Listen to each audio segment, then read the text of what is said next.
barangkali atau ya tak menarik sama sekali. Tidaklah, jangan sampai amit-amit wajahnya ditutup begitu saja. Sudah cukup membuatku kesal. Bagaimana kalau dibuka? Karena yang ditutupi sudah pasti demi mengaburkan kekurangannya, begitu kan? Ia mengerjap, hanya matanya yang bisa terlihat. Dengar, Miranda, namamu Miranda kan? Shh.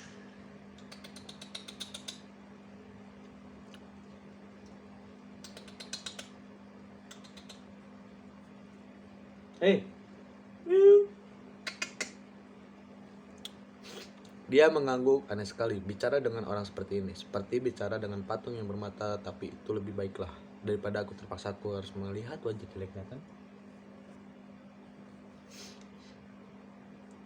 Apalagi kulitnya yang mungkin penuh kurap dan panu. Dia kan gadis desa, pasti tak pernah perawatan.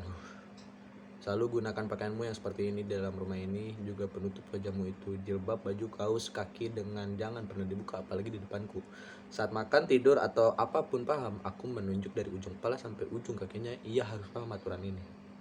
Aku tahu itu akan sangat menyulitkannya, apalagi saat makan atau akan minum seperti ini. Bayangkan bagaimana dia bisa makan dengan wajah tertutup seperti itu. Aku tertawa puas sekali dalam hati. Jangan-jangan dia jadi tidak bisa minum dan makan, rasain. Ia mengganggu parah.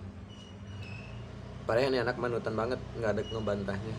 Ia malah minum dengan santai tanpa membuka kain penutup wajahnya, hanya menarik kain itu ke depan, lalu masukkan gelas ke dalamnya. Saat mengeluarkannya, air segelas itu sudah habis saja. Oh sialan, dia pintar juga rupanya, punya cara sendiri untuk minum dengan cara seperti itu. Kukira dia akan menahan kehausan. Tak apalah, yang penting jangan sampai aku saja melihat wajahnya. Nanti aku muntah-muntah kan gawat jadinya. Kalau saat mandi tiba-tiba ia bertanya, polos sekali. Ya buka saja, masa mau mandi dengan pakaian begitu, aneh. Kalau di kamar mandi atau kamar kecil terserah, tapi kalau sudah di luar jangan. Oke, jawab santai. Kalau sholat juga nggak apa-apa, nggak pakai cadar. Ia menjelaskan. Padahal siapa yang minta penjelasan, dan siapa juga yang mau lihat-lihat dia lagi sholat. Sholatnya selalu di dalam kamar, jangan di luar. Siap. Oh nantang. Dengar, kita harus membuat kesepakatan. Ya, matanya mengerjap lagi, menatapku juga dengan santai saja. Dengar, kita harus membuat kesepakatan, kataku dengan menatap tajam, agar dia paham keseriusan yang kusampaikan soal pernikahan ini yang kulakukan karena terpaksa saja. Lewat no. Dari mana tuh tadi tonton kubatur. Kalem nyantai. Dengar, kita harus membuat kesepakatan. Capek aing ngomong terus anjing.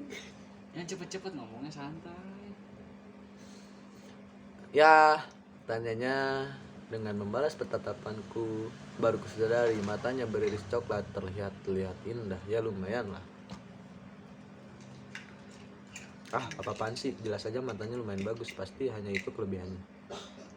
Makanya matanya tak ditutupi dan hanya sebagian itu yang diperlihatkannya. Coba kalau tak bagus, pasti ditutupi juga seperti bagian tubuh dan wajahnya yang lain. Kasihan sekali hanya matanya yang bagus. Coba. Aku segera menyingkirkan pikiran soal matanya yang lumayan itu. Kalau boleh tinggal di sini sampai 3 bulan ke depan, selama itu kau hanya boleh tidur di kamarmu sendiri, atau kau bisa tidur di kamar pembantu dekat dapur. Terserah, yang penting jangan kamarku, paham? Aku memangku tangan di depan dada dengan arogan, masih menatap yang tak beranjak dari duduk kursi sejak tadi, supaya dia tahu aku sangat tak inginkannya, apalagi sampai mengharapkannya. Amit-amit 7 turunan, kami jelas beda kasta. Ia mengangguk, tanda mengerti. Siapa mengangguk? Kenapa anak ini penuh sekali? Sangat tidak kritis. Seharusnya kan dia membantah atau paling tidak bertanya kenapa. Sampai sini aku makin paham seberapa cetek otaknya gadis ini. Tidak kritis atau malah mungkin tidak jalan. Beda sekali dengan gadis kota yang selalu menuntut alasan karena otak mereka lebih dewasa dari usianya.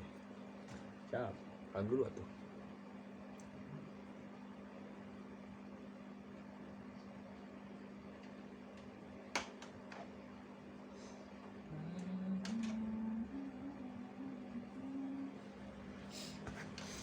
Itu sampai mana sih? Jadi kesimpulannya gadis ini selain tidak cantik juga tidak pintar seperti yang kuduga, tak selevel denganku. Cerdas ini pasti. Udah, tunggu 5 menit bentar lagi. Des. Dadah.